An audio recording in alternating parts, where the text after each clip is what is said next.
Hi, I'm Yaakov Horowitz, and I would like to inform you that Yosef or Yossi Grunwald, age 31 from Brooklyn, New York, was arrested in Monsey last week on very serious federal charges of sex abuse of a minor 14-year-old young man.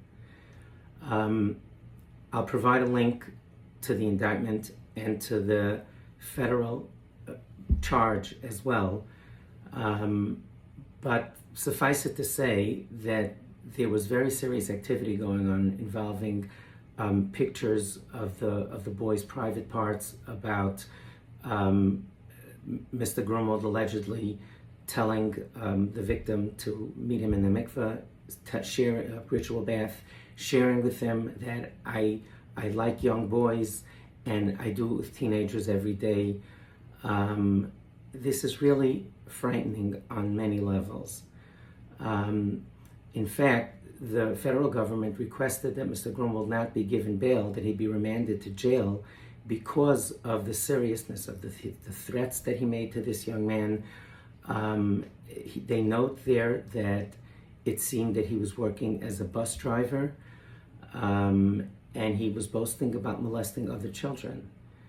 Now, the frightening part, in addition to the first part of it, is that Grunwald was already a level 2 sex offender in Brooklyn, New York, for a sex offense that took place in February of 2018, and he's still on the registry.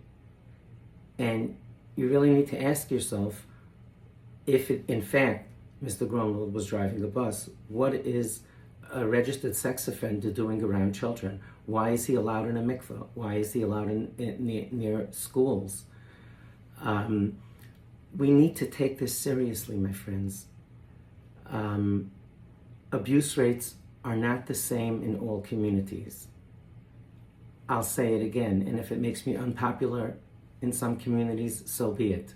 Abuse rates are not the same in all communities, because it really depends on the steps that communities take. Communities that see that sex offenders are not near children and not in institutions like a mikveh or a shul have lower rates of abuse. Communities where sex offenders are reported to the police have lower rates of abuse.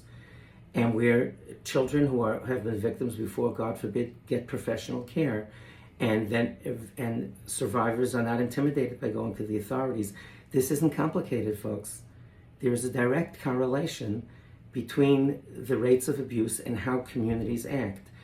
I encourage you to have a look at the institutional grooming.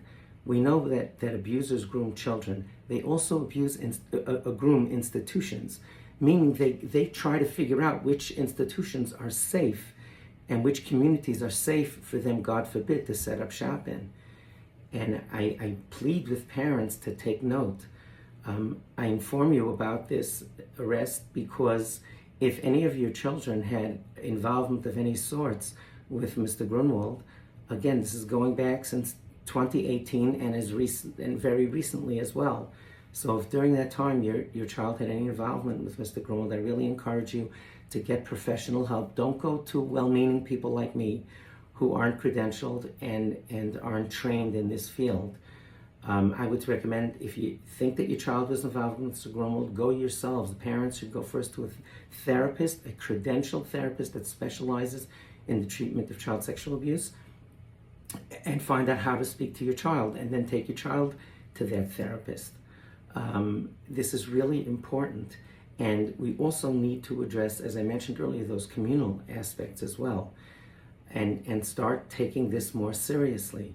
Thankfully, we've made tremendous progress over the past 20 years, but that progress has been uneven.